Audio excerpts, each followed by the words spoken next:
Content of this meeting is being sent to a third party.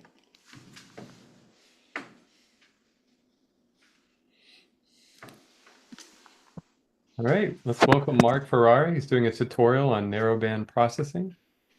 And go ahead and let's kick it off. Okay. Yeah, I've just sort of started doing more narrowband. I've got a new refractor that I'm really happy with, the Gear 80 from Starfield. And so it's first time I really pointed it at North American Nebula, which of course is a really bright nebula, so it's a good candidate for doing this narrowband processing. So I've on my the screen here, I've got the first page of the PDF that was shared with everybody, and I'll just sort of summarize kind of what I did. The South Jersey Club has a site in the Belle Plaine Forest that kind of is exclusive for us. I do a lot of my imaging there. It's in a Bortle 4 there, but it's private, so nobody bothers us there. And so I shot there on September 9th. I recently, both of my refractors, the 480 millimeter and the 1015 focal length, have the Duo camera, the 2600 MC Duo, which is awesome because you don't need a guide scope or guide camera. There's a little guide camera chip right on the edge of the imaging sensor, so it's all in one. So you're basically doing your guiding one-to-one with your imaging, and it works super well, so I'm really happy with that. As I said, it's the Starfield Gear 80, and I use the Ioptron CEM 40EC, which is, sub-arc, well, periodic error is like 0.25, I think, something like that. So it's really good tracking. And I use the ASIR Plus with all my imaging, and I have the autofocuser and a filter wheel on that as well. So I use the Optolong L Extreme narrowband filter, which you can get both the hydrogen alpha and the O3 from the same set of light frames. So it's really nice in terms of economy of collecting data. For this particular image, I used 22 of the I think I had almost 50 frames. And so something was glitchy with my auto guiding. So I was getting some stars with little, sort of blips in them. And so I threw out more than half of the images, but the 22 frames that I ended up with were quite nice. I typically do 30 flat frames and 30 dark flat frames at the end of an imaging session. And then I have a library of master darks and master biases that I use. As far as the post-processing, ever since I started this hobby in 2019, I've been using AstroPixel processor for the calibration and stacking. It's easy. I don't mess around with the settings. I just run it and I get good results. So I've been happy with that. I'll go into a little more detail about how I use that, but I'm not going to actually do any stacking in my demonstration. And then all the post-processing is in PixInsight. So the first step that I do is I just sort of screen the images just to make sure that I don't have any messed up images like, clouds, or I don't worry so much about planes or satellites because post-processing or the stacking really kind of takes that out. But if there's like a glitch in the guiding or something bumped the tripod or whatever, I make sure to get those images out. And then this is just a couple of screenshots from the AstroPixel processor. So there's basically the first image on the left is just where you load all of your frames. So you can load in your lights, all the other calibration frames or masters. And then the next thing I do is I set for the narrowband. There's an algorithm setting in the raw/fits tab, and there's a hydrogen alpha option, and there's also an oxygen 3 option.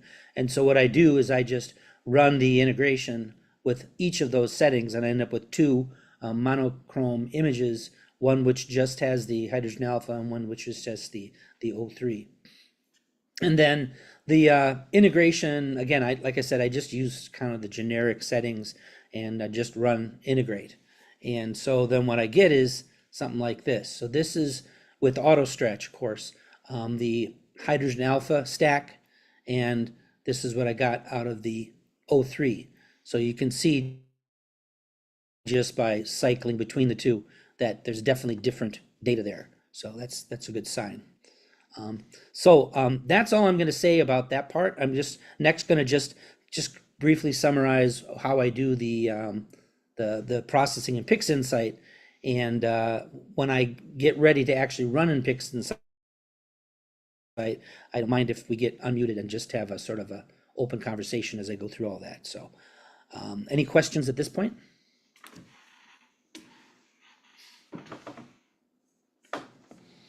Okay, so for this workflow, I sort of have a standard workflow for my one-shot color images, and I just sort of make some adjustments for doing this narrowband processing. So I don't do the spectrophotometric color calibration because I'm not dealing with a real color image anyway. So the first step is I just use the RC Astro Blue Blur Exterminator, and then I go through the noise exterminator, and I then would remove the stars. So I have a separate image for the nebula than the stars. And then just on the nebula, I'll do a stretch in the histogram transform. I'll run another pass on noise exterminator. Then I'll do curves transformation to get the details the way that I like it. And then I'll apply a couple local histogram equalization. These are just sort of standard steps that I do in my one-shot color that I'm just applying to these monochrome images. So this is the, after the stretching, this is the hydrogen alpha image, and this is the oxygen. So this looks really good data to me. I'm really happy with how these turned out so far. And then finally, I just use LRGB combination where I use hydrogen alpha for L and R, and I use the O3 for the G and the B. And then I'll do a curves transformation just to get the saturation where I want it mostly. And so this is now the starless image final result. And then for the histogram transform, all I do on the stars is I'll just use the monochrome extracted star field from the hydrogen alpha. And so I don't bother to try to colorize these. I just leave them white in this case. And so I just apply a histogram transform to get the stars the kind of density that I want. It's very subjective kind of a thing at this point, but I don't want to have the stars detract from the nebula, and so I just kind of use them just to give context, but not to really bring out all the stars. And then finally, I just use pixel math just to add the nebula image to the star image, and this is the final result. So I think now I'd like to just go into PixInsight and just sort of do this process live. And certainly I'd encourage if there's any questions while I'm doing that, we can entertain them live. So, and then I have one more slide just to talk about sort of a recap of kind of how I do the processing. All right.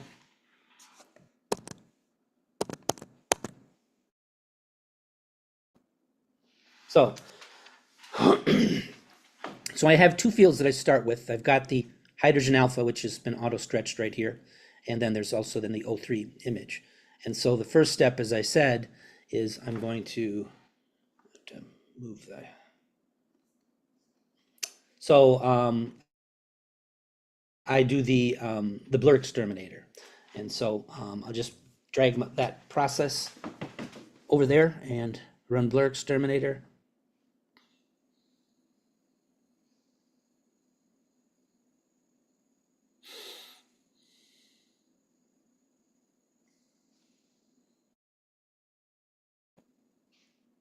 Okay, so that's done. And then I'll do a run of the noise exterminator.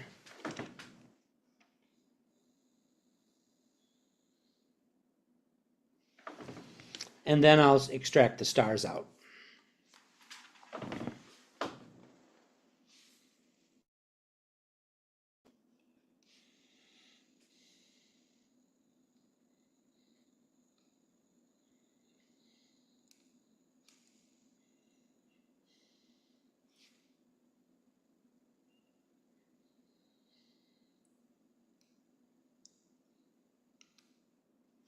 Okay.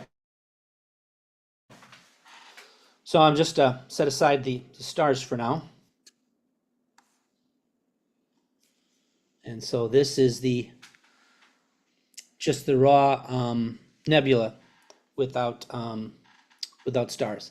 So I'm just gonna hide that and do the same steps for the O3 channel.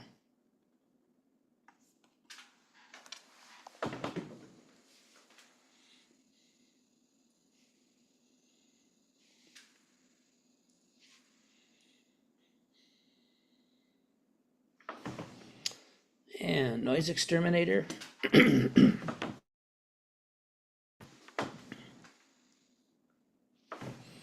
And remove the stars. Your computer is very fast, Mark. Yeah, I splurged on a really fast Apple I think it's M2, so it's running in Apple on an Apple chip, so it's super fast. I mean, I forget what is it, how many core? It's the M1 Max.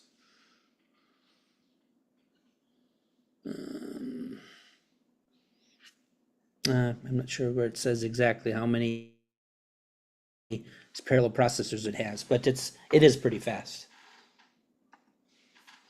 All right, so I'm not going to use those stars, so I'll just set them off to the side.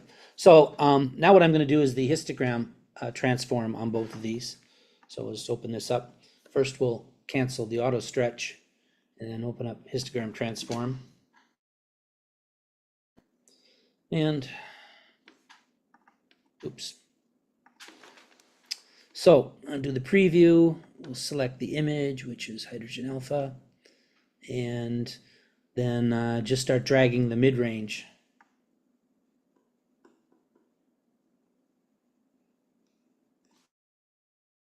I do quite a heavy stretch with these narrowband images, you can see.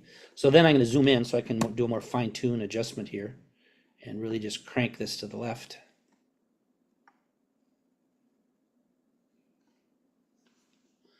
And zoom in one more time.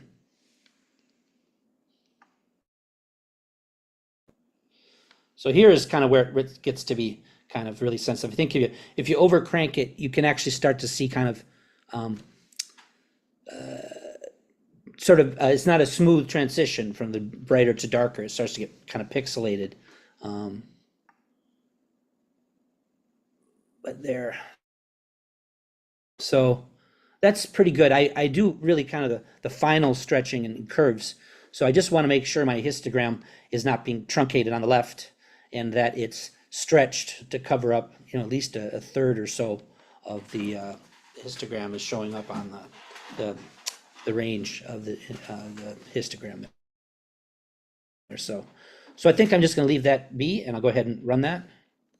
And there we go. So there's the hydrogen alpha, and we'll go ahead and,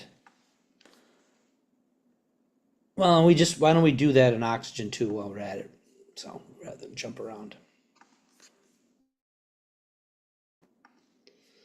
All right, and so I will reset, change to the the O3, and zoom back out and preview. So crank on the, oops, I forgot to kill that. There we go.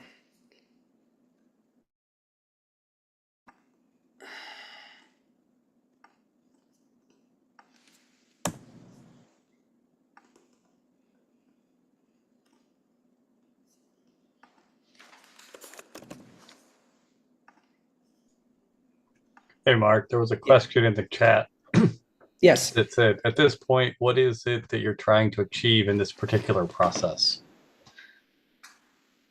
Okay.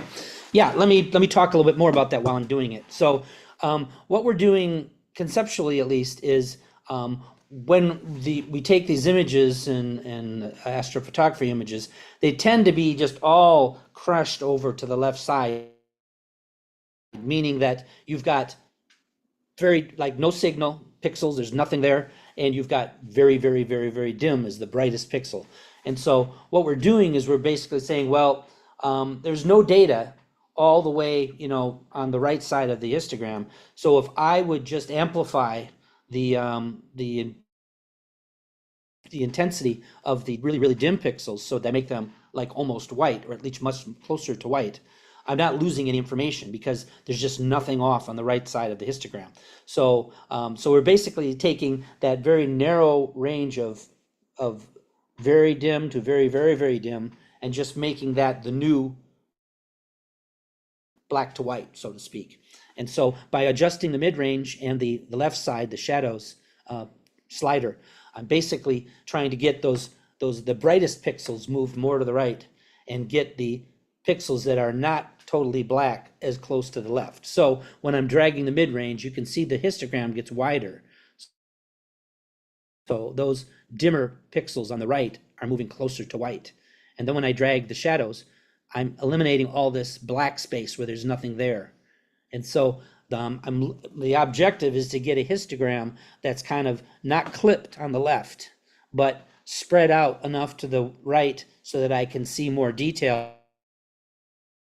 But if we go too far, see, now, I don't know if you can tell on the display, it gets really kind of pixelated here. So now it's just showing the limitation of, I don't have any data really in between this shade here and this shade here. So it just sort of jumps from one brightness to the other. So it's basically because there's ultimately each of the original pixels, there's only so much of a change in brightness between them. So I don't know if this is making any sense. Is this being helpful? Makes sense, at least to me. So, Okay. no, I mean, I think you're good, Mark. Okay. Makes sense to me. All right. So anyways, all I'm looking for here is just to try to, really brighten up the brightest pixels and to just throw out any pixels to the left that are really have no information. And so I judge that by looking at this histogram right here. So we'll go ahead and run this. So now we've got the histogram stretch done on both of those. All right. So then the next thing I do is I do a noise reduction, and I've got a different setting for this noise exterminator than the first time, and a lot of these processes here, I really don't monkey around with them from image to image, but I did kind of through a class with Masters of PixInsight. They did sort of give some suggestions about this workflow, so I kind of adopted some of these settings from that Masters of PixInsight workshop. So we'll go ahead and noise exterminator on the hydrogen, and the same on the O3. And I'm going to cover this in the recap at the end, but I think for me, the histogram transform and the curves steps, these are the most critical, because I think you can really, really improve things with these steps, or you can really mess things up. And it's also, they're very subjective. There is really not I think any one answer about how to do this. In fact, in my since I've been doing this hobby starting in 2019, the biggest change has been my ability to post-process. I got good data fairly quickly, but I keep learning, how to do the post-processing, and in particular, some of the new tools that have come out just recently, the RC Astro tools in particular, just really were game changers and just up the bar in terms of what you can do. All right, so now I'm going to talk about the curves transform, the second of those really important steps. And so on this tool right here, you basically, well, let me just open up the preview. So by dragging down on the sort of the left third of this, you can basically make the darker parts of the image darker, right? And by dragging up on the right third, you can, oops, sometimes my trackpad wants to do that. Let's clear this. So by dragging up, you can just really brighten some of the brighter parts. And so there's sort of just a back and forth about, I don't want to drag this so far that now I've lost all this detail right in here. That's too far, at least for what I want to do. And so I make sure that I'm not dragging this so far that I lose, this information out on the edges here. But then by cranking on this right here, I can really bring much more detail to the floor and just really brighten up the brightest parts of the image, or bring in detail like in here. And also you see now I've clearly got some dust here where there's just no light getting through. And this is super cool when you have objects where they get these really black dust clouds here. They're really super interesting, I think. So that's kind of, let me just sort of, that's before doing anything, and then this is after. So you can see it just brings out so much more information if you can do this right. So let me just reset this and just do it one more time. So I guess I tend to really start here first.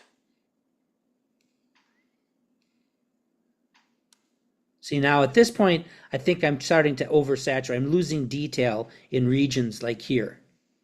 So I would want to back off on that a little bit. Yeah, I think that's a little better. And then bring down maybe something like that. So I'll go ahead and run that. And when I run it, it's going to apply the same settings a second time in the preview. And so sometimes I just run the same curve twice, because I think I'm still getting really good detail out here. It's still really black right here, and I'm even brighter, in some of these bright regions. You can see that's before the second curve transform, and this is after. So I think I'll just keep it this way. But as I said, every time I do this, I get a little bit of a different result, because it's really kind of sensitive, and also my tastes evolve. And it's fun just to play around with it, as I'm sure some of you would agree. So we'll run it a second time. Now I think a third time, this is too much. So I would not process this a third time. All right. So let's go ahead and close that preview, and let's look at the 03. Do the same thing. So we'll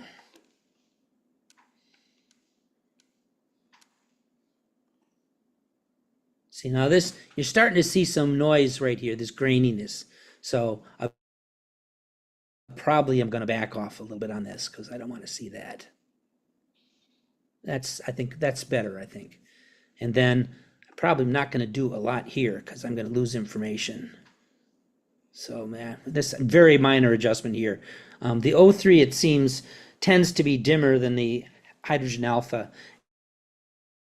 And so I end up really stretching that harder, because in the end, I want an image that shows really where all the oxygen is and where all the hydrogen is. And then where it's white means there's a lot of hydrogen and oxygen.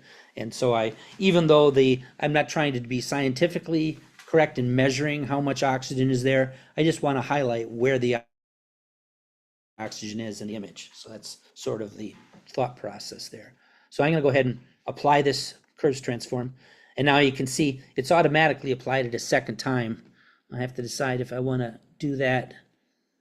Now, I will say that the reason I do the LRGB transform using the hydrogen alpha as the L channel is because it tends to be a stronger signal. And so if I would apply this the second time here and I'm getting this graininess, some of that would be ameliorated by the fact that I'm using the hydrogen alpha and the L channel, and it would smooth some of this graininess out, I believe. So what the heck? Let's leave it here and let's see whether we're happy with the result. So we'll run it the second time. Third time is obviously too much. So we'll stop there. So 2 stretches with curves on both channels. All right. And then this one makes a subtle change, but I like this histogram equalization tool. I'm going to just zoom in a little bit here, and let's see if we can see what it does. So this is before and after. So I'm going to undo it and redo it. So it just brings out a little more crispness in the image, I think. And then I have a second set of settings that I run then on a second pass on local histogram equalization.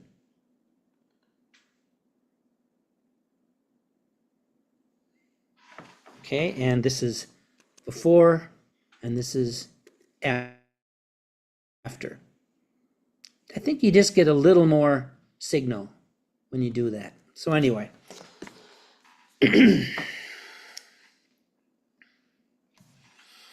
And yeah, so then the next step is LRGB combo.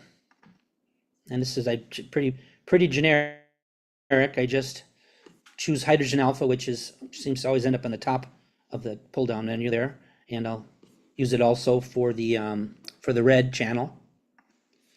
And then for the green channel, I will find O3 and I'll use that. And then same thing for the blue channel. So this would be called the HOO palette, hydrogen, oxygen, oxygen, mapped to RGB. And then it's just go.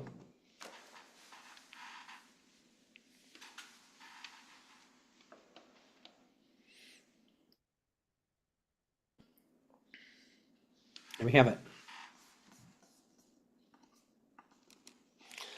So, yeah, you can see where you've a bit more greenish blue right here. That's where it's richer in the oxygen. And then obviously really strong with the hydrogen, more in the outer reach here. And there where it's brightest, that's where there's a lot of both hydrogen and oxygen. And so if we now go back to curves transform. And probably not going to do a lot on the just the RGB chrominance channel here, because I pretty much did that with the monochrome image. Yeah, in fact, I'm just not even going to touch that for now. So I think at this point, I'm mostly just going to look at saturation. And so just by dragging on the slider right here,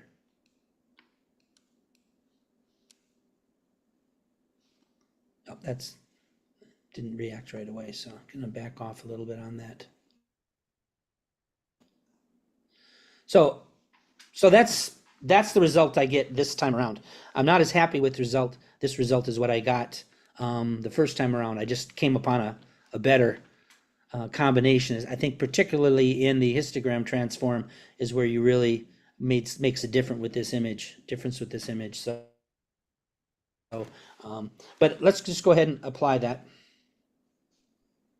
And I don't know, maybe it's not so bad having the curves twice on this. It does really kind of pop the hydrogen. But you know, if we would just go ahead and just open up the oops. I kind of like this version, Mark. This is the result that I got. Which one? This one? No, the other one you just Or the did. one? The other one? Okay. I prefer this one. I think it's This prettier. one's good too. But So anyways, I just found when I was preparing for this tutorial that I had trouble getting back to recreating this one here. I just found a sweet spot there. But I mean, we can zoom in a little bit here and just look at, you know, some of the details here when you look in a little closer. So yeah, I'm very happy with how this turned out. You know, at this point we're getting a little, seeing the blemishes here, the pores on the face, as it were. Mark, I have a But, question for you. Yeah. All right. So in the beginning, when you were adding the two images to 4 channels, you're adding 2 of them to the luminance and the red, and then 2 to the green and the blue. And when you're stretching them, you're only stretching, you know, one green and one. And, Well, when I was doing the histogram transform and the first curves, that was on a monochrome image, right? right? It doesn't matter then which channel you're on and the LRGB combo. But the reason why I'm saying I'm mentioning this is when you combine them, if you want, I'm curious, see how you like the green here? I'm wondering if you were to change decrease the lightness uh, before you combine them. See on the bottom, if you decrease the lightness uh, on the LRGB. I mean, this isn't what you're saying, I realize, but I mean, what I could have done for this curves transform is I could have gone in and just, adjusted the green and the blue independently to try Right. to, you can do something like that. But problem is when you're doing those independently, you can get some really wonky colors. Now, this is not a color correct image because this is narrowband. So it isn't really, I'm not trying to recreate what it would look like to your naked eye. In fact, just Right. the opposite. What we're really Right. trying to do is just highlight where is the hydrogen, where's the oxygen. And so the colors are just, they're not going to be true anyway. You're just trying to generate an image that really just shows you the regions that are deeper in one element than the other. And Well, so however you do that is, it's really aesthetics, I think, at that point. so when you're, my question is then when you're stretching, you have 4 images there total. You're only stretching the 2 of them? Am I not understanding this correctly? No, okay, I think I understand your question better now. So let me just try to answer. When I am doing the LRGB combo, there's only 2 images. Right. There's the hydrogen and the oxygen, just the nebula at this point. And so what I'm doing is I'm using the one with the most data, the hydrogen alpha, for the luminance, because I'm Right. hoping that will be what really controls the detail, where, the fineness of the detail. And so, and then I'm just using the hydrogen, I'm assigning it the red channel, and the oxygen, I'm assigning both green and blue. Oh, I There's see. other variations. If I had got, sulfur, I'm I could sorry. add sulfur. I got it Yeah. now. I'm So, sorry. yeah. All right. So, I mean, I do have a sulfur filter. I haven't done any S2 with this scope on this object yet. I intend to. Probably I'll do that this winter. And then I could do like an HSO palette or SHO. There's different, any combination you want. There, it's just a matter of what colors you like. Okay. Now, the other question I have is when you put these together before you combine them, is this the step you're at? No. Before you combine them, uh, when you combine them, you get the 2 colors together.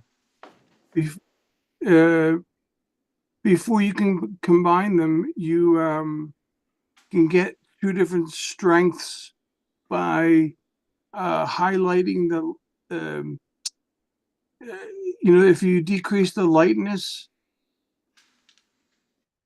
to like 3 or 0.35 or 0.4, that'll make one channel brighter than the other, won't it? Yeah, I think that's, if I understand your question, the real sensitive part is I'm stretching the hydrogen and the oxygen channel independently, and depending upon how much I'm amplifying those two relative to each other, I get a very different color result. And so that's the real nuance for this particular image is do I need to stretch the oxygen a little more aggressively so it gets more blue when I make the color image? I think if I didn't if I stretched them both equally, you would barely see the oxygen in the final result because it's just a dimmer image, the 003. And so that's, I think, in this image or this object, that's the really critical thing is how do you stretch those two channels so that you can get in the end the right kind of I colors that got you you. want, or the right I amount of was detail just for both hydrogen and oxygen. Yeah. I was just wondering if there's another way you can fine tune it when you're combining them here, and I'm curious if you've ever tried that. What I haven't done is really just reprocess this data numerous times and really play around what's the best way to stretch it. Like I said, I just kind of got lucky and I found something I was really happy with the first time I processed it. Now that I'm going back and reprocessing for the purposes of this tutorial, I'm just understanding how I kind of hit a sweet spot, at least for me, aesthetically, that I'm having trouble recreating. And so what I would do to really kind of address what you're asking is I need to go back and just process this multiple times and just try to understand what is it about how I'm individually stretching those two monochrome channels that gets me back to the result that I was looking for. So it was kind of just luck the first time that I got it the way I liked it. Well, you've And so I definitely just need to do this more. you What's that? definitely convinced me to buy a dual narrowband filter now. I didn't realize how you made this look simpler. I mean, I guess the RC Astro tools really help, Yeah. but I didn't understand how to combine them, but now I got that part. So thank you, Mark. I appreciate you taking And the time out to do this for oh, us. my pleasure. Happy to do it. In fact, I'm obviously learning even more about this by just preparing for this presentation. And like I said, reprocessing this data the second, a third, a fourth time, I'm seeing that I don't really understand exactly how to get the result that I got, that I have to do a little more just sort of experimentation to understand how do I get the right result, the result I'm looking for, so to speak. So. Well, I like them both. So Okay, well, I mean, it is really mostly an aesthetic choice, right? But my aesthetic or my ethos when I'm doing the all of my astro images is if I can bring out more detail, that's a good thing. And whatever I can do so I can see more of the structure of the detail, that's what I'm after. So I'm not really after, trying to be scientifically correct about the image. I'm trying to just see as much as I can see. So makes sense. so now we've got the color image right here, and so now let's take a look at the stars. So we'll open up the star image, and this is an auto stretch right here. If I just drag it over the top, you can see like that. So I'm just going to turn off the auto stretch, and I'm going to go ahead and open up the histogram transform. And this time I'm going to do the stars, hydrogen alpha stars, reset, preview, zoom out. And so now I just crank on the mid-range. I don't do anything with the shadows. And I just go far enough that you can see that's probably too few stars right there. And this is too much, obviously. So, in fact, I probably should just zoom in a little more so I can get more of a fine tune. Oops.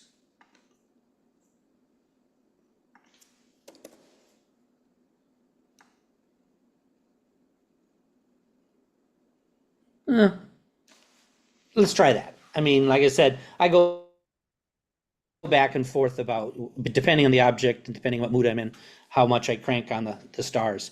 So like I said, this is just a monochrome image, but I'm just going to leave it white stars. I'm not going to try to colorize these stars. All right, and there we go. So now I just combine those two images. So I'll open up the pixel math and go to expression editor, and I'll say, okay, I want, let's see, image 8 is the color, the HOO nebula image, and then stars, hydrogen stars, is this one here. So I'll click OK, and then I'll run it. And there we have it. So this is pretty much the final result.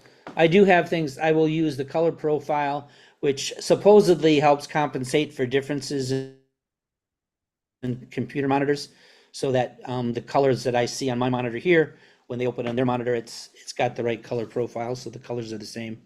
And I usually annotate with my watermark. And then I'll usually run a star solve um, under scripts, image analysis, image solver, and annotate. But I don't usually publish the annotated version, but I like to kind of just run the annotation. It highlights what's in the image. And that's about it. Then I publish all my images on my Flickr site.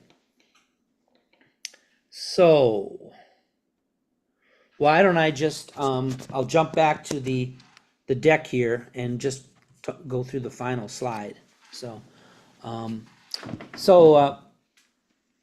far as my overall strategy, first of all, I make no claims that the steps I shared with you tonight are optimal. I'm still learning about this, and there is a lot of subjectivity, I think, to doing this kind of image processing. My approach continues to evolve, and new tools are available regularly. So it's been a kind of an evolution of what I do in this regard, which I think continues. An understanding of what the individual tools do and the combination of common sense and just experimentation, I think, are often needed to determine whether you need to modify the workflow to meet the needs of a specific data set. And, some images I will modify the workflow because the image needs it. But most of my images, especially just the one-shot color, my workflow is pretty similar each time around. Of course, the details, especially with histogram and curves, that's specific to every image. But a lot of the other steps just kind of seem to work for me pretty much in all the images. My basic workflow always starts from that is where I always start, but then I will make changes based upon if the image really needs something else. As I've said on several occasions, I find the most critical and subjective steps for me are the histogram and the curves tools. They have, I think, the most impact on the image. And as I said, also my guiding principle is anything that reveals the most detail with the least noise, that's a good thing, and that's what I strive for. Specifically with regards to this image and the histogram transform, I adjust the shadows just enough to eliminate noise, but very careful not to start eliminating of the faint nebulosity, the signal. Bright nebulas always have interesting stuff around the edges, and a sudden transition from a bright nebula to black space is a watch out. If I see that, I think I've overdone it, and so I'm careful not to do that. And then the mid-range slider just really maximizes the brightest parts, but as I said, don't overdo it so you start sort of washing out some of the details. In the curves transform, I start with the RGB gray channel, and as I demonstrated, I sort of drag in the left third down and the right third I drag up, and just try to get the eliminate noise oftentimes in the dimmer parts. I can do that with the curves transform by dragging down on the left third, and then dragging up really amplifies the signal in the brighter parts. And again, you don't want to lose detail when you're dragging down, and you don't want to wash out the detail when you're dragging up. And then saturation is just a way just to make the colors pop more. I think you see a lot of images where the reds are just crimson, just like blood. I think that's, to my taste, that's too much saturation. But I do find that you almost always bump up the saturation, at least to some extent, because I think it just makes the image seem a little more vibrant, less anemic, if you will. And then, as I also said, for the stars, I'm using the stars just from the hydrogen alpha monochrome image. That's where most of the light is anyway. And then when I'm doing one-shot color images, I do use photometric color calibration to get the entire image color correct. That works really well. But in the narrowband images like tonight, I just leave the stars white.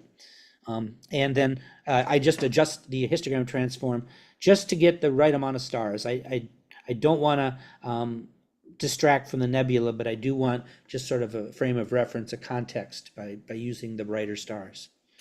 And that's it. I'm happy to take questions. I'd be happy to go back and we could noodle around with just reprocessing some of the image, if there's interest in that. I leave it up to you guys what you want to do with the rest of the time. I have another question for you, Bruce. Have you ever tried Yeah. using just the HA channel and then adding that as the luminance to the RGB, just the color data?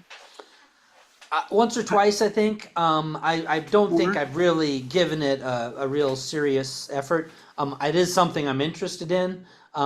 The what HORGB, that is a thing, and I'm aware of it, but I haven't really got any examples to show, and I haven't really got a lot of data to be able to do that kind of process so far.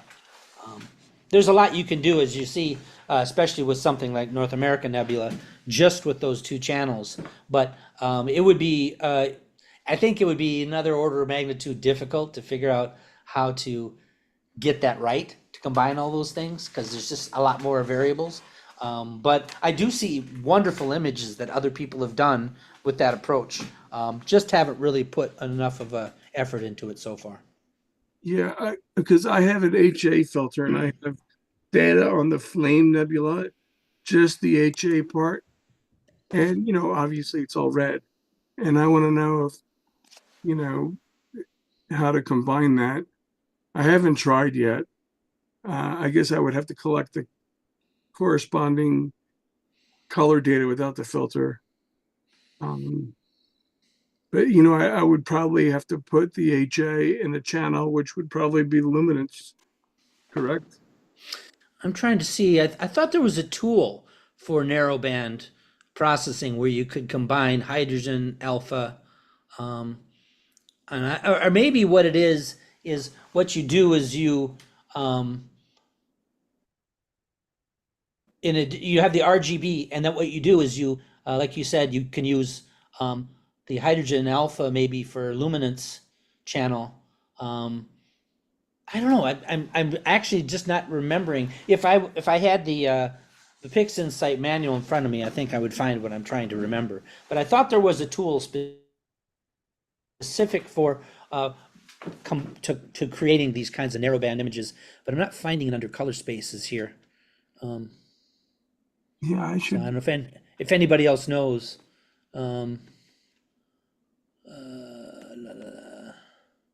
Utilities. I know I've seen another tool somewhere that was specifically for that kind of narrowband. If I remember, I can send an email out to everybody about that. But I'm not remembering exactly where that tool is. There's just so much we can do with it. It's mind-boggling sometimes. Oh yeah, I mean, there's so much in PixInsight just by itself that it's just daunting. I don't use a fraction of what's out there. Yeah, me neither. And I have the same problem you have. Like I can never duplicate the image. Yeah. Even if I write down the numbers that I've used, it's never. So Mark, why don't you use the WBPP as part of PixInsight? Why do you use the separate tool? Well, I'll give it sort of a couple of answers. I've been just happy with the AstroPixel processor, and it's super easy, and I get good results with it. And that was the tool that I learned on. Back in 2019, I bought my first really just kind of starter refractor and had a digital SLR on it, and I learned about a astrophotography conference in the Adirondacks at the Adirondack Sky Center in Tupper Lake. And I'm not bashful, and so I said, well, I'm probably going to be way in over my head, but I'll sign up for it and just head up there. It was like a 4-day weekend kind of a conference. Well, it wasn't really a conference. It was actually a workshop for people to learn how to do this astrophotography. They didn't really market it that I knew what I was getting into. And it turned out it was perfect because there were guys in there who've been doing this for a while who were generous enough to sort of teach us newbies about the ropes about how to do all this. And that's where I first even learned about the ASI Air and about cooled astrophotography cameras. And so I literally, from July, when I started with this refractor and with using backyard EOS and using a digital SLR, by October or November, I was using the ASI Air and the ASI 394 MC camera, and I just haven't looked back. So it was in that conference where they used the AstroPixel processor. They showed there were other options, but that's what they demonstrated, and so I've been using that. Now I have used the calibration and stacking in PixInsight. I've done it. I just find that it's just unnecessarily complicated compared to the process in AstroPixel processor. However, now when I'm doing comet photographs, that's a whole other matter, because there sometimes I'm doing alignment on the comet, and there's a very nice tool in PixInsight to do that. And so I will do things like remove the stars from the comet and then just stack or register the comet, so I can, even though the comet's moving relative to the stars, I can integrate multiple images of the comet and get a lot more detail. That's something I haven't gotten around to doing with this latest comet, but that's Well, what you can I do a intend to do. So presentation on I that. do go I'm and sure do we some all of have the questions. yeah, it's I could, maybe once I finished processing the data that I have on the current comet, I could do another one of these and just share how I do that. So I do get into doing the calibration and the integration in PixInsight for comets, just because it doesn't work as well just in AstroPixel processor. But just for doing nebulas and galaxies, and in this case, just mostly nebulas and galaxies, I do that in AstroPixel processor, and it's easy, and I think I get good results. So I just haven't had much of a reason to switch, other than when I'm doing the comet processing, because that has specific kind of needs. Okay, so there's not a direct issue with WPP. It's just you never changed your process and you already learned it, so you're not opposed to it one way or another. No, Okay. and I mean the Masters of PixInsight, they give seminars on using that weighted batch pre-processing all the time, and they keep improving it. There's a better version that came out, I think, this year, that they've already done a workshop on online. So I mean, I haven't even really looked at it since they've updated it. So maybe at some point I will decide that it's worth switching over to it. But from what I've used it so far, I just haven't been motivated to just switch over to using it. So, but other people use other tools. There's, for that whole business of calibration and integration, there's a lot of options out there. So That's good information. I see AstroPixel processor is an additional license though, right? So if you don't already have it, it's not free. correct. Yeah. Okay. But I got the license in 2019, and I get all the updates. I don't pay anything more. And it wasn't, I don't remember what I paid, but it wasn't an exorbitant thing. I'm certain it was less than what you pay for PixInsight. But again, PixInsight, you pay it once and then you're good for life. You get all the updates. So it's a pretty good bargain if you look at it that way. Okay. Yep. Good information. And then for your overall process, like if you're using a one-shot color, does much change overall if you're doing a color image versus the narrowband? Well, yeah, I'm happy to talk about that. That's basically what my icons here on the right. This is my one-shot color, sort of a standard process, the top to bottom, sort of the order that I do it. So this is just the star transfer screen transfer function, which is just the auto stretch, and that's usually the first thing I do just to sort of see what I've got. And then if I've got a lot of stacking artifacts where there's edges, edge effects, then often I will do the dynamic crop at that point. And if it looks like it needs it, I'll use the automatic background extraction tool. If I have a light gradient, however, one of the things that I think is really good in AstroPixel Processor is after I integrate, if I see a strong, one side to the other side gradient, like maybe light pollution on the horizon, and the edge that's closer to the horizon is more light pollution than the other edge of the image. The tool in AstroPixel Processor works very well for removing those kinds of gradients. To my mind, amazingly well. You look at it and say, oh man, this isn't a very good image. You apply that and, oh man, there's some nice detail here. So sometimes I will use that instead of the automatic background extraction. It works kind of similarly, I guess, in the sense that, there's the image and you just click on parts in the image where there isn't a star. You're looking at sort of the background, and I'll do like maybe 3 rows of 3 across. You don't have to do a lot of points in sort of a even sort of matrix. And I just click there and I just run the standard settings, and all of a sudden, whammo, there's no gradient, and you just get more detail just with that step. So, and then with the one-shot color, the next step is I do a plate solve, because when you integrate an AstroPixel processor, you lose the metadata, so it doesn't have the RA and declination. But it's simple enough just to run the SPCC. What I find, a little trick that I discovered, is when I'm doing the first plate solve for a stack, I will go and I will just open up one of the light frames, which does have the metadata, and run that first, because once you run that, all of the settings for date, time, RA, declination are just saved. And so when I do that, I get a very easy, quick plate solve. And then I will open up the stacked image and run it again. I don't have to put in any information. I just use the default settings from the previous image, and it plate solves like a champ. That's clever.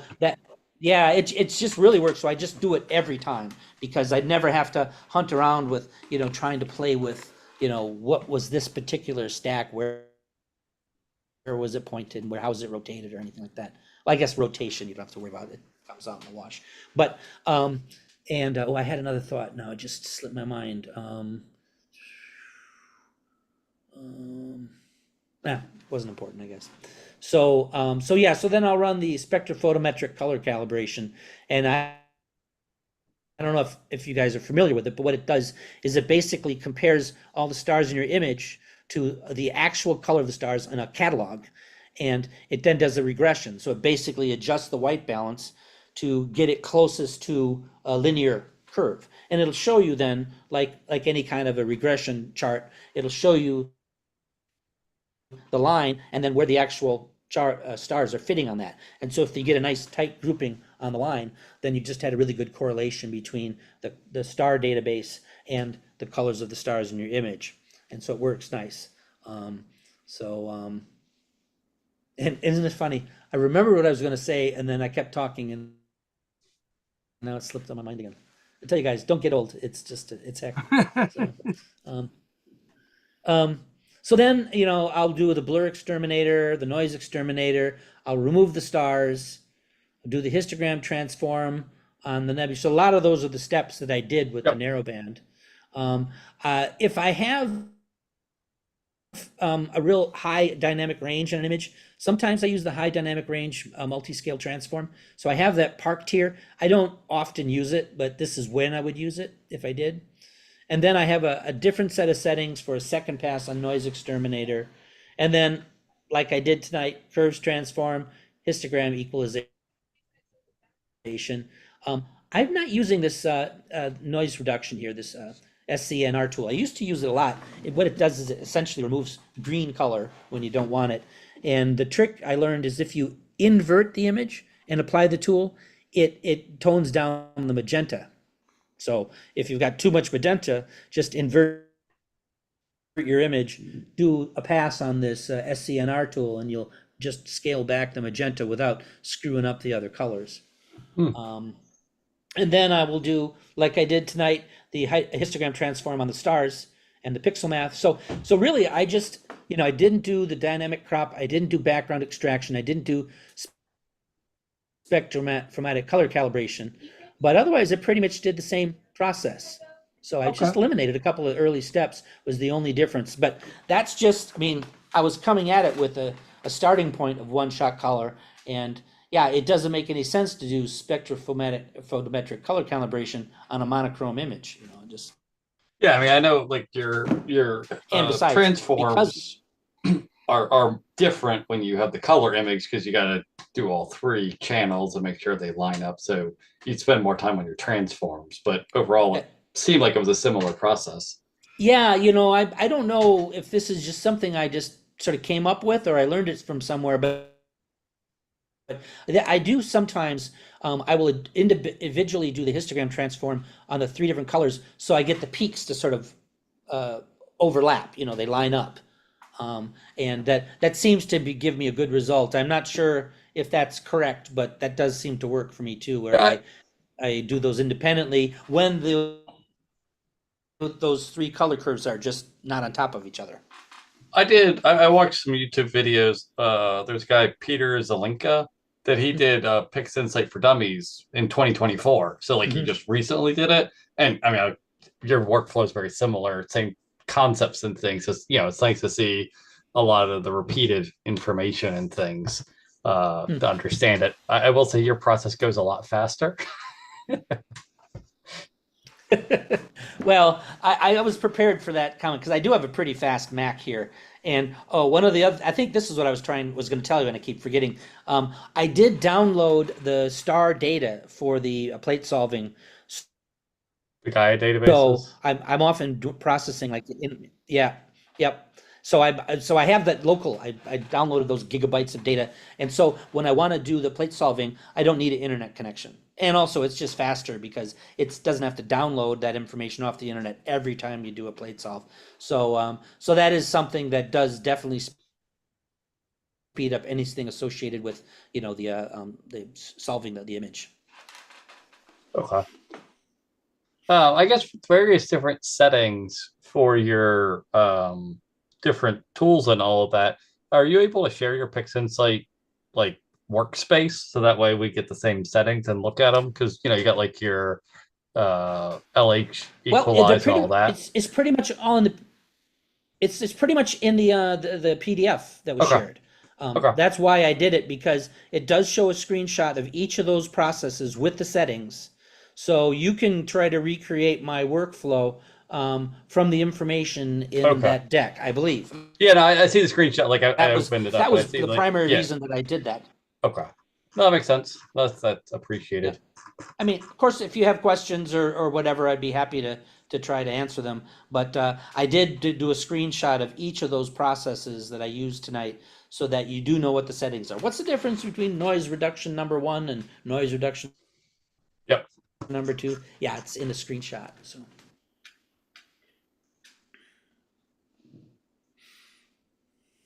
Yes. What is the local histogram equalization doing? Do you know kind of what it is? I mean, I saw you demonstrated it, but like, what is the overall process for? I don't know. Okay, that's fine. I mean, it was it's something that I got.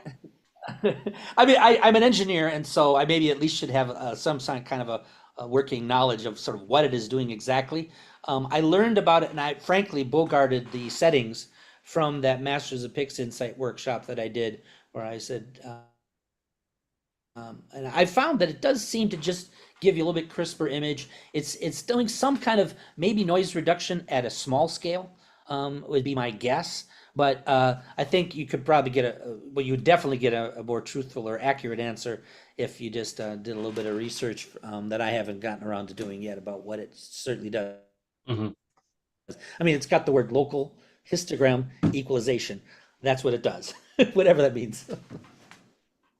I mean, you look at the settings, there's a kernel radius, there's a contrast limit, and then there's like a gain and amount, and then histogram resolution and circular kernel. I mean, I guess there's there's probably, if you clicked on the documentation here, maybe it'll tell you more about it. I just haven't done that yet, so. I actually guess I put up Pix Insight as we were talking, and it does bring up a description. It implements local histogram equalization with configuration limits. Oh, that's helpful. Oh, yeah, he says, oh, really? That's exactly what the It's a contrast settings, on limited the tool say, adaptive so. histogram equalization.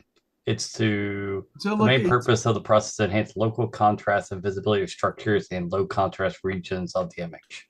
is So it pretty much what you said. And that actually is kind of what I observe. I maybe didn't have that vocabulary to explain it, but yeah, if you zoom in on the image and like I did and do with and without, you see minor changes at small scale, and I think that they improve the image, crisp it up is the way I would describe it. So would you kind of say, a sharpening, maybe it's a little bit of like a sharpening tool, I suppose. would you say it's like a HDR maybe? No? I don't think of it that way. I'm not saying no, but that's not the way I think about it.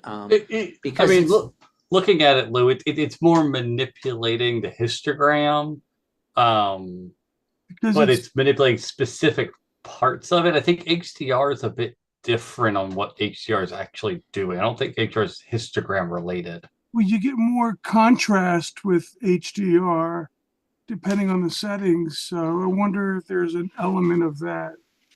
Anyway, we should probably research it, but that description made sense. yeah, it's not something I would use like on Orion just because I don't want to wash out the core of the nebula by overstretching it. So it seems to me like HDR applies maybe more like a logarithmic scale to the histogram transform, so that you really have more like log changes in the brightness, and so you can really saturate the brightest parts, but it doesn't over. So it seems to me like a log transform is the how it appears to me when you do the HDR transform.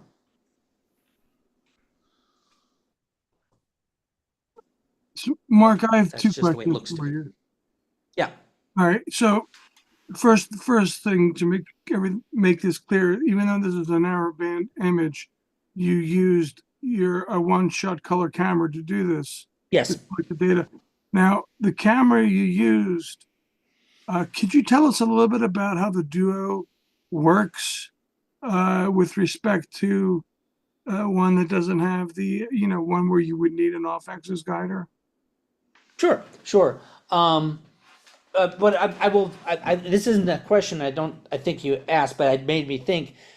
If you just look at the narrowband image, if you just convert to RGB, it is a color image.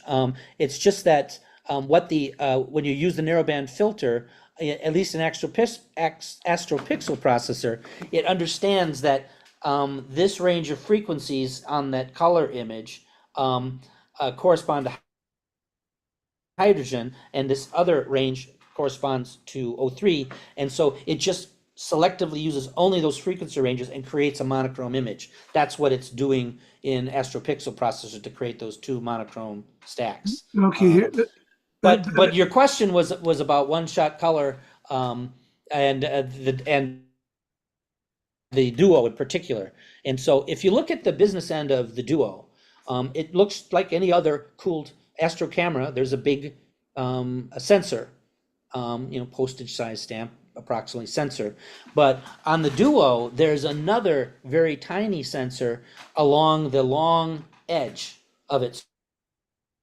So if you picture the image coming out of a telescope is round, Right. and that the sensor itself fits inside the perimeter of that round optical image. Well, there's image that's just being shown on the side of the camera to the side of the image that's not being used, and it's using that part of the image to project onto the guide camera. And so when you're doing the guiding, it's looking at just the edge of the image where the camera, the imaging camera, doesn't exist. So that is that. In fact, it's just a standard, I think, 224 ASI chip there. Yeah, how does that work? But it's so The when you, HD recognizes that, or well, I mean, when you plug in the Duo USB cable to your ASI Air, and then you go in to set up your imaging camera and your guide camera, it sees those too. It sees the 2600 okay, it's easy to and it stream the sees camera. the 224. And they're both on the same USB bus that's built in to that one camera. So it basically is taking the guide camera and that USB cable that goes to the guide camera, and it's just putting all of it inside your imaging camera. Okay, I should have bought that one. That's one And less. so you get the 1-to-1 ratio, which is beautiful because if you've got like I've got a 800, I guess it's 805 millimeter by 115 refractor is an 805 millimeter refractor. Well, to get a good ratio between guiding and imaging, you'd have to have a pretty big guide scope. Here, you just eliminate all that weight and all that complication, and you get 1-to-1, which is perfect for the guiding. So I think it's genius, the Duo. I have two of them. Both of my refractors I guide with the Duo, so I don't have an external guide scope. I don't have the external guide camera. I don't need to use the off-axis guider. It's just super. Now, what I did find when I first used it, if I did not have my back focus right, my guide stars were all hash marks. They weren't round. So it is pretty sensitive to back focus, at least on the refractors I'm using, in order to get good round stars for guiding. But the refractor that I have has a built-in telescoping mechanism with graduations on it. It looks kind of like twisting the zoom on a telephoto lens that just lengthens the distance between the refractor and the imaging camera. And so that you can get the back focus exactly right. So you can actually, like in a live focusing view, you can adjust that back focus on the barrel until your stars get round, and then you've got your back focus. You don't have to mess around with shims or with, as long as you're in the ballpark, you can fine tune your back focus by just twisting on the barrel. And so once I did that, then my guide stars are fine. So it was, because it's using the very edge of the optical image, because that's the part that's not being used by the imaging camera. And so it was particularly sensitive to that. Yeah, that sounds like that came out, I think, 2 months or 3 months after I bought the non-duo one. Of course, that's how it works. Of course. Yeah. I wish I had that one. I did have another question for you, but it slipped my mind. Yeah, I know how that goes. It was you had brought up a point before this, something about the RGB. Gosh, I don't remember. Or anyway, I'll get a hold of you anyway if I remember. If you're like me, it'll come back to you eventually. So that's, at least it usually does for me if I stop trying to remember. Yeah, Mark. Anytime you want to do another tutorial, we would love to have you back. Since I met you, you've really gone a long way, quickly, very quickly. Well, I do get out a lot. This year's not been so much, but up until this year, I think I was averaging almost 2 nights a week. Well, the fact that you go out and set up from scratch 2 or 3 setups, I mean, that says a lot. That's, Well, having the camper really helps because, I've got a comfortable place to hang out while the cameras are busy all night. So I do get a lot more data now that I have the camper because I have a very comfortable place just to plate saw, sit and. polar aligning, and then aligning the telescopes. That was I hated doing that. Well, the ASIR really makes it so much easier. I can't imagine going back to getting down on my knees looking through a polar scope to polar alignment. I just I never will go back to that because it's just works so much better. It's so much easier, and you can sit in a lawn chair while you're doing it, looking at your screen on your iPhone.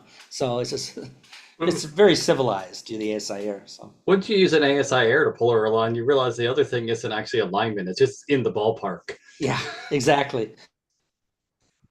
How I mean, close is I've never really. Well, I typically try to get down to under 50 arc seconds on my polar really? alignment. Yeah. You can get that Um, I, accurate with the ASIR? I sometimes get in the teens, like, under 20 arc seconds using the polar alignment on the I think I get down to like a ASIR. minute Now, usually. it may Beyond be that, that, I'm just going to say, I haven't got any proof to say that that's a benefit over getting it down to a minute. But it doesn't take me that long to do that, and I just feel better. But I know sometimes like when I'm running multiple days, and I just leave the telescope up the next day and then shoot the next night because I'm like in a campground somewhere. Um, I'll run the polar alignment, then I always have to adjust it again because I don't know why it drifts. um, Maybe just putting the cover over the rig during the day is enough to affect the polar alignment slightly, but Hey, but Mark, it's always close. Mark, what So kind of yeah. what kind of guiding? How good are your guiding errors with the duo that you have? Um, I do not profess to be an expert on really tuning the auto guiding, but I would say that, I can get down to, zero point 0.5 RMS on a good night. Oh, that's great. I think that's right. Anything less than one, Under you good stars. under one is not that unusual. Some nights I struggle more than others, and I don't know exactly whether that's atmospheric conditions or something else going on. But because what my procedure basically is, once I get polar aligned and I get an autofocus, then what I typically do is I point to the object I'm going to image, but then before I do any imaging, I will just adjust the declination down to somewhere between like 0 and 20 degrees positive, something like that, just to get closer to the equator. And then I will do my auto guiding calibration there. And then I'll move back to the object and I'll get, plate solve and start imaging. So I do the calibration on the auto guide every night, to somewhere close to the equator to try to get that done. And so I don't really do a lot of monkeying around. Of course, in Fixed Insight, you can adjust basically the sensitivity on the RA and on the declination. And so I think there's a lot of, once you get sort of the settings right, just sort of adjusting those sensitivity things is a bit of an art form. So maybe I could do better with my auto, because like some nights I will have like the data I told you about. I threw out half of the images because they would have like, it would be a nice pinpoint star, but then there was just for some fraction of the 3 minutes whatever of the exposure, it was off. And sometimes it seems to be the auto guiding just kind of goes a little wacky, and so I lose a frame because I get kind of so all the stars have a little bit of streak. So I'm not totally happy with the performance of my auto guiding. Now there are some nights though when I run and I don't toss out a single image, so I'm not sure why I have to do that sometimes. Maybe some of you have an idea. The So same problem. yeah, I have the same problem. yeah. So I just live with it. But I think that there's room for improvement on my auto guiding, and so I continue to try to get better at it. So you said you calibrate your guide camera once a night. You don't calibrate it each time you move to a new target, right? No, I do it just once a night. Well, Okay. no, with the Duo, one thing you have to do, if you rotate your camera to frame an object, Right. like object number two, you got to redo your calibration because Yeah, you yeah. just adjusted the rotation of your guide camera when you rotate. So I just kind of do it automatically whenever I point to a new object and I've framed it. I guess I failed to mention that part. I point to the object I want to shoot that night, and then I rotate the camera to frame it the way I want, and then I lock in the rotation, and then I do the calibration on the guiding. Yeah, that part I understand, but I mean, as long as if you're not moving anything, like for example, I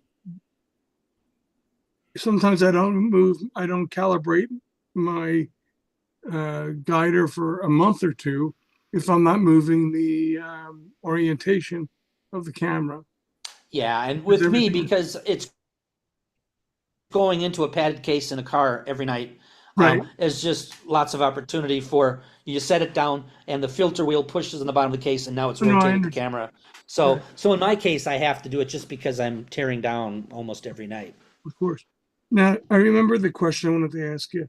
Yeah. So with Astro Pixel processor, when you're stacking the HA and the O3 data, it automatically recognizes those and separates the two stacks, correct? Yeah, I'll just illustrate that with the slide I have I'm here. wondering, it, is there a feature in PixInsight that does that? Does anybody know? Because Yeah, how I would don't that know. I work? haven't looked. How would that work? I'd have to learn Yeah, how to use Astro Pixel I've processor. never tried doing it in PixInsight, but it's this middle the screen here, which is under raw/fits menu number 0, and this algorithm here, or for a one-shot color, there's a different setting. I forget what it's called, but that's sort of the default.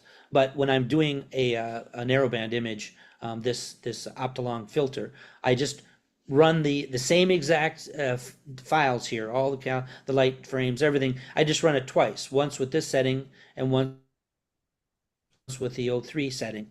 And so I end up getting two stacks, two monochrome Gotcha, stacks, gotcha. one of hydrogen alpha, one of O3. And so how it works or all that is, I'm just presume about that. It just, there's this algorithm right here just makes it really simple to create those HA and O3 monochrome images, those stacks. All right, has anybody tried this on PixInsight? I know how it works in Serial. Essentially, you have a Bayer matrix with two green pixels, a red pixel, and a blue pixel.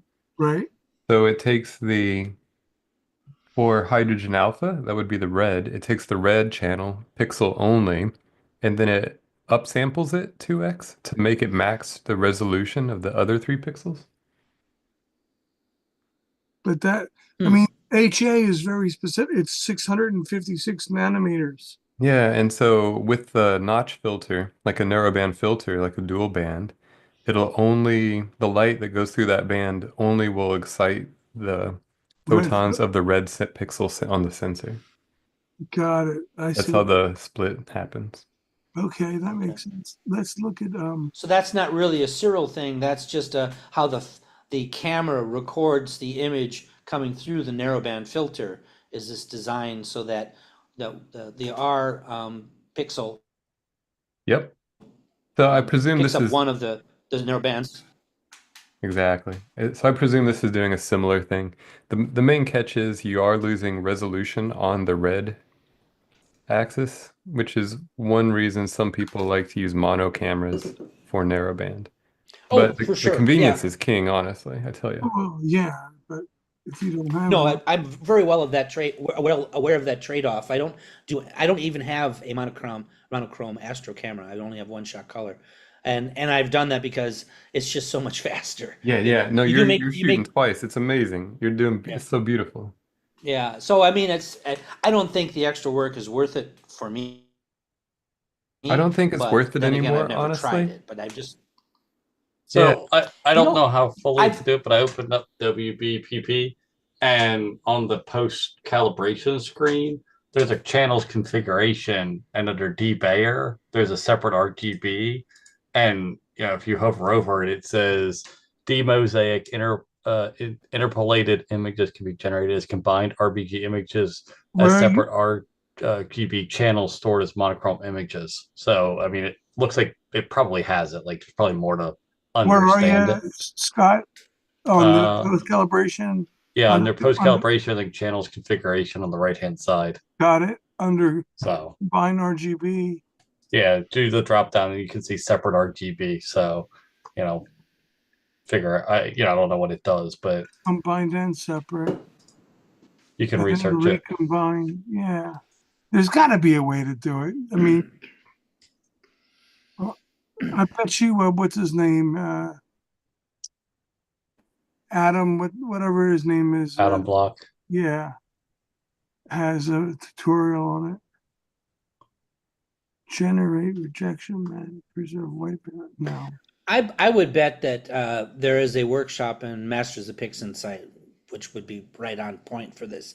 I haven't taken that workshop, but Because I'd like and to they use get, Pixin sites, so I mean, I think you've convinced us by that filter, but then I'd have to learn a whole new software to stack. I wonder if that can be done on Deep Sky Stacker. yeah, I don't know. Yeah. It's a pretty powerful filter to be able to do that. Saves you so much Well, time. it's beauty because if you've got a full moon or Yeah. you've got some light pollution, you can get very detailed images of whatever objects are suitable. It's like I tried shooting the Pleiades with this filter, and it was a very dim image and not a lot of oxygen in the signal. But I was just curious to see what would happen. But for bright objects, it's a great way to spend half of the month if you want to image, but it isn't a new moon. You can get some nice data. That's a good point. Let's see, Deep Sky Stacker, what it says here.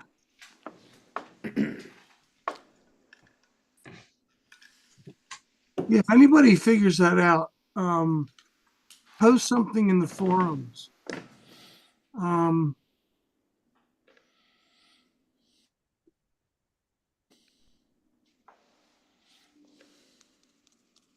Mark, you have anything else lined up that you would like to present for us in the near future? Well, I think, once I have got some stacking done with this current comet, the Yeah, A3 comet, I could certainly share with you similarly kind of what my workflow is for that. It's primarily in PixInsight using the comet registration tool. That's the big thing. The other thing is how do you separate the stars from the comet? And what I've found is when you extract the comet from the stars, there's always some residual comet. It doesn't, remove the comet as cleanly as it does nebulas and galaxies. right. So there's some kind of an artifact. Now, if I just use only the star field from, say, the image, the keyframe image, where I'm gonna when I put the comet back in, I put it right over where the comet was in that star field, and don't do a lot of integration of stars from the rest of the frames. I think then I wouldn't have that problem with that sort of ghost image of the comet sort of being smeared across the screen. Or another thing I could play with is don't even do the stars separately. Just, you could just keep the stars in, and then they just become star trails. And so having star trails, but then an integrated comet over the star trails might be an interesting option too. I'll probably try that to see how that works. But the tool that I'm finding is really useful is using process containers and image containers. I'm starting to Yes. figure out how to get that to work. And when you do that, you can like, for example, with the Aurora Borealis, I just set up a process container and an image container, and then just took all those Aurora frames from the my raw frames from my digital SLR, and just applied those, and just, it took a while, but it wasn't something that you had to sit and watch. It just did it automatically. And then I got a very nice time lapse of the Aurora by applying those process steps just as the same exact processing to each image, then it was a very nice. I didn't have to deal with flicker or any of the stuff that you do when you're using the Milky Way. What is it we could call it? What's that time lapse software? I'm just drawing a blank on what it's called here. Yeah, the image here for the meeting here is in the way. Yeah, LR time lapse. What is it? So that's a nice tool for doing time lapses. LR, it's Lightroom time lapse. And so it's a way to do time lapses where you can pick keyframes and then just do your post-processing on the keyframes. And then what the LR time lapse does is it then sort of applies all those keyframe modifications to the image, but it smooths it, so it transitions, from one keyframe to the next keyframe in a smooth way. And so you can basically, brighten up one part of the sunset, and when it gets to be total dark, you can apply a different setting to bring out all the details, and then it just sort of smooths that all out, so the transition from each frame in the time-lapse video, you don't have flickering that goes on without the software.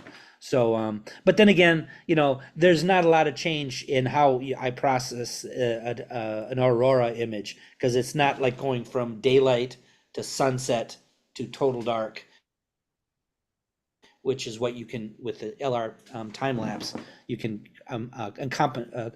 compensate for all those different, the very different light conditions. So it's a different thing, I guess. But I did get a nice clean video by using the process container and image container on my Aurora images. Where are the process image containers? Like, is that part of PixInsight or another Yeah. tool? No, Yeah. Yeah, PixInsight.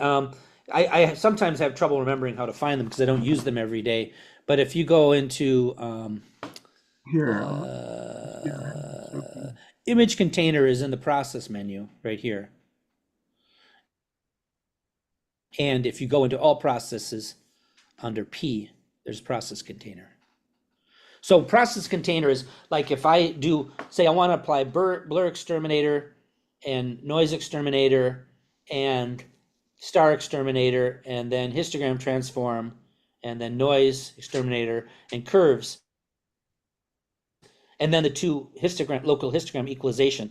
I just set them up how I want them, and then I drag that process window, the triangle here, onto the process container, and it just adds them all up. And then you put a group of images in the image container, and then you just drag, I forget which, if you drag I think you drag the image onto the process container, I think, or it's vice versa, I can never remember. But anyway, you do that, and it just then runs each of those processes through the first image and then the second image, and it writes the result to the folder that you specify. So at the end of it, you have a new folder with all the images that have now been processed with that process container.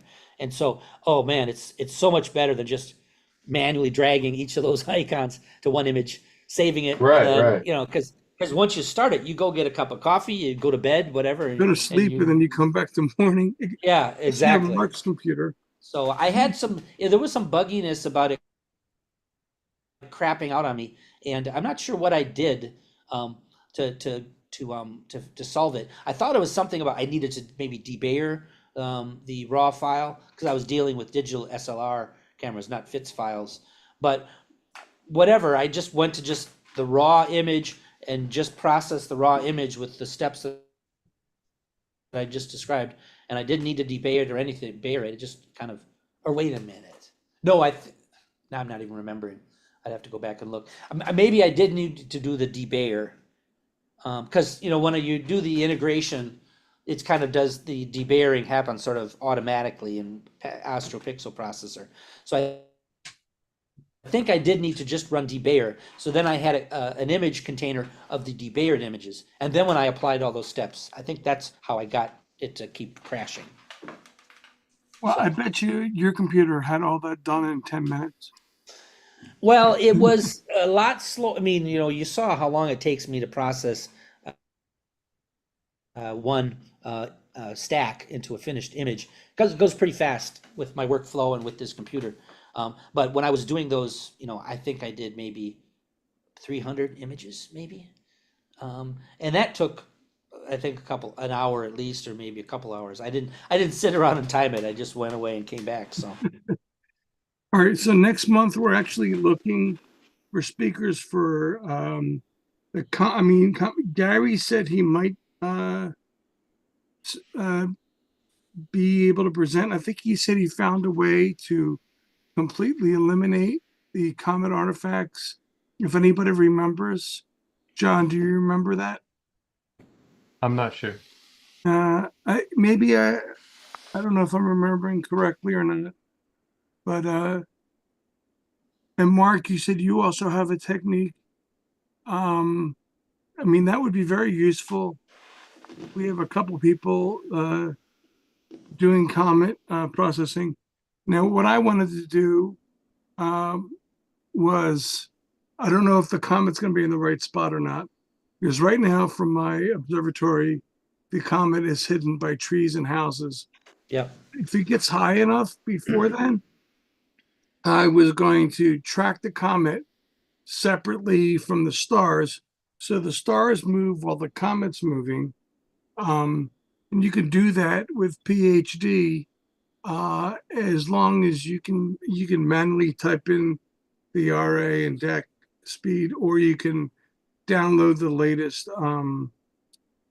common elements, various software. Like I know CartDCL talks to PhD and you can do it with that. Maybe even Stellarium it works with. But whatever mapping software you use, or you can do it manually.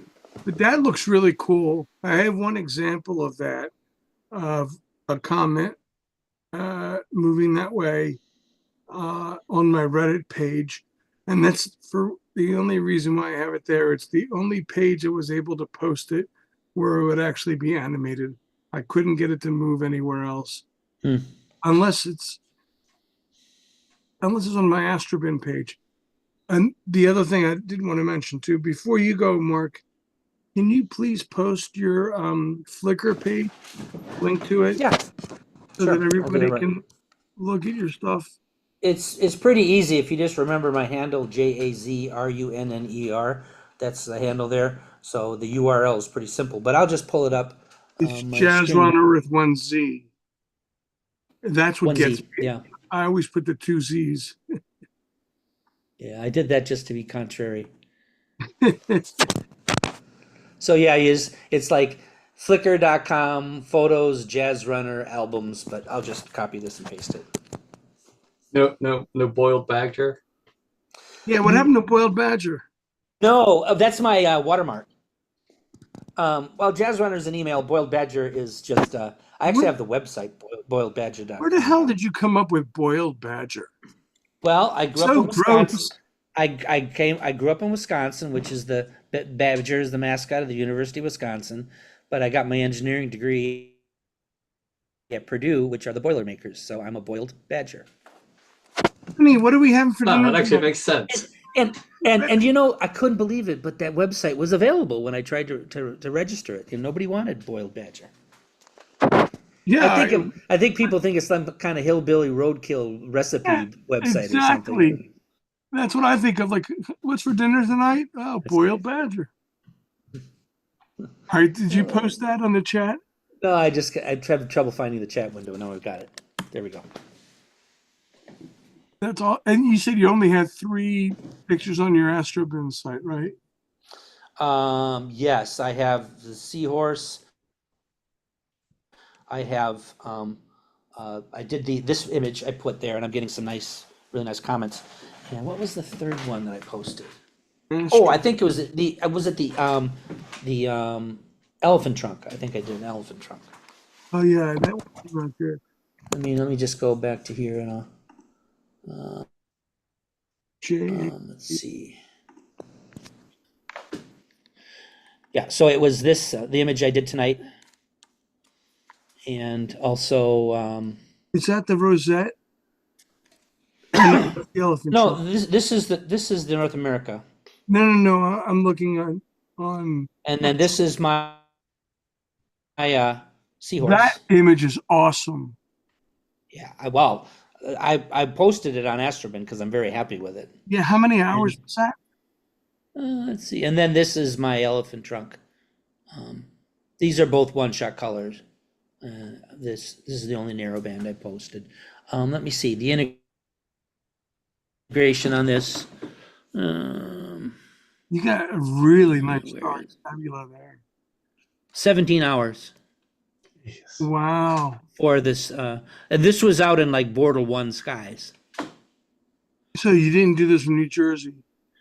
No, I did this. I think it was a couple of locations, but it was, oh, here we are. I did it at the in Nevada, in New Mexico, All right. So um, I New shouldn't expect Mexico, and also Utah. I shouldn't So expect that from here, huh? yeah, it was. I mean, I was prioritizing shooting these really dark nebulas when I was on that Western trip because, like, that's the perfect time to do it. So, What's that object to the left? That's not the squid, is it?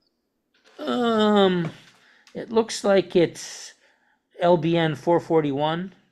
I think is that. Am I reading? No, I'm not sure. LBM 445. It It's says. annotated. I'm trying to read this annotation. It says Well, yeah, this is LBN 445. You know, down. I guess I can't shoot. There's no cursor here. When let I me see. LBM 445. Oh, I think it's SH2 129. That's what that is. Oh yeah, it says it It's a right there. pretty large bright nebula, SH2 129.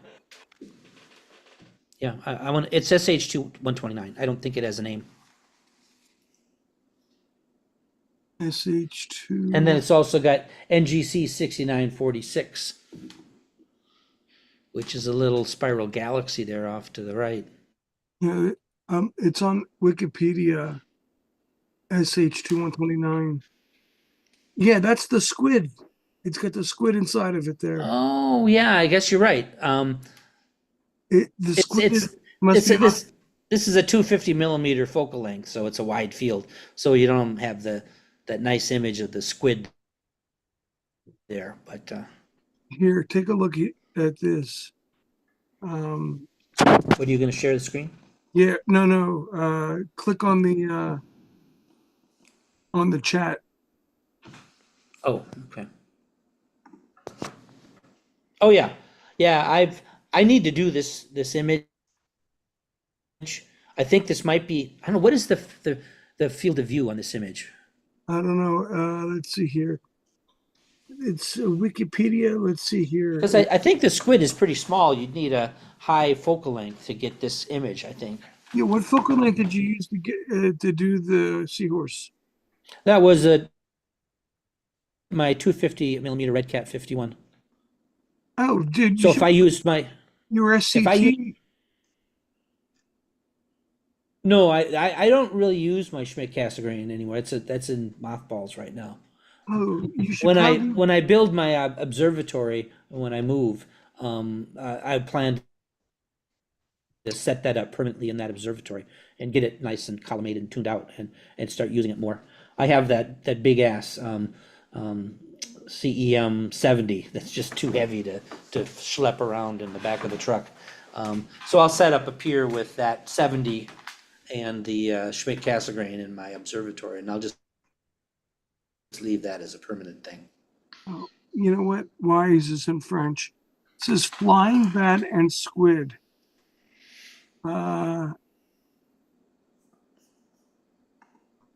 Hey, I want to say thanks a lot, Mark. I'm gonna go ahead and stop the stream and Yeah. Okay. but yeah, it's beautiful image.